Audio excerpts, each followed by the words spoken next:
বরগুনা জেলায় ৩টি সংসদীয় আসন পুনর্বহালের দাবি জানিয়েছেন সাবেক সংসদ সদস্য ও বিএনপির নেতাকর্মীরা।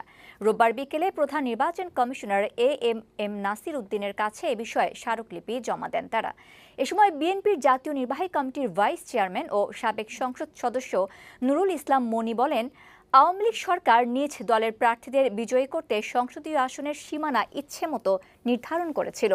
বরগুনাবাসীর প্রশাসনিক দুর্ভোগ লাঘব ও এলাকার উন্নয়ন নিশ্চিত করতে নির্বাচন কমিশনের যৌক্তিক সমাধান করবে বলেও আশা প্রকাশ করেন তিনি।